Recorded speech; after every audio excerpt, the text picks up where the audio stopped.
నారా లోకేష్ వెంటనే రాష్ట్ర ప్రజల పట్ల చంద్రబాబు నిర్లక్ష్య వైఖరి, రాష్ట్ర ప్రజల పట్ల చంద్రబాబు నారా లోకేష్ నిర్లక్ష్య వైఖరి.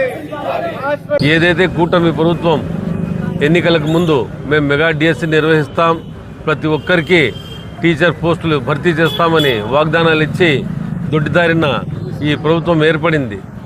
దానికి విరుద్ధంగా వాళ్ళు మేము మెగా డిఎస్సి కాదు కదా, చాలా చిన్న డిఎస్సి నిర్వహించి దాంట్లో కూడా చాలా అవకతవకలు జరిగినాయి. చాలా పెద్ద ఎత్తులో కరప్షన్ జరిగింది. దళారులు మధ్యలో డబ్బులు తినేస్తున్నారు. చాలా మందికి టీచర్ పోస్టులు రాలేదు.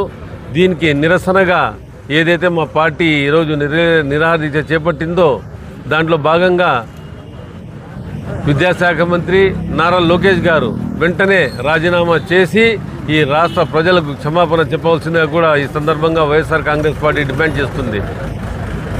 ఒక మెగా డిఎస్సి కాదు కదా, ఏదైతే నిరుద్యోగ వృత్తి చెప్పినారో అది కూడా ఇప్పటివరకు ఇవ్వలేదు.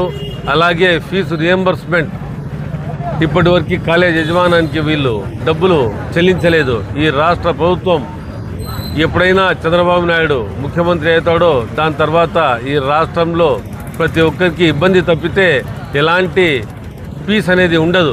అదే జగన్మోహన్ రెడ్డి గారు ముఖ్యమంత్రిగా ఉన్నప్పుడు డేటు క్యాలెండర్లో అండర్లైన్ చేసి ప్రతిదీ, అది అమ్మఒడి కావచ్చు, నిరుద్యోగ వృత్తి కావచ్చు, అదిగాక ఏదైతే ఫీజు రియంబర్స్మెంట్ ఉందో ముఖ్యంగా విద్యార్థుల జీవితాలు, ఈ జనరేషన్ జీ అనేది రానున్న రోజుల్లో వీళ్ళే ఈ దేశానికి భవిష్యత్తు అనేది ఆయనకి జెన్జీ ఈ వర్డ్ చెప్పకముందు 5 ఏళ్ల ముందే చేసిన ఘనత ఎవరికైనా దక్కుతుందంటే అది ఒక జగన్మోహన్ రెడ్డి గారికే దక్కుతుంది.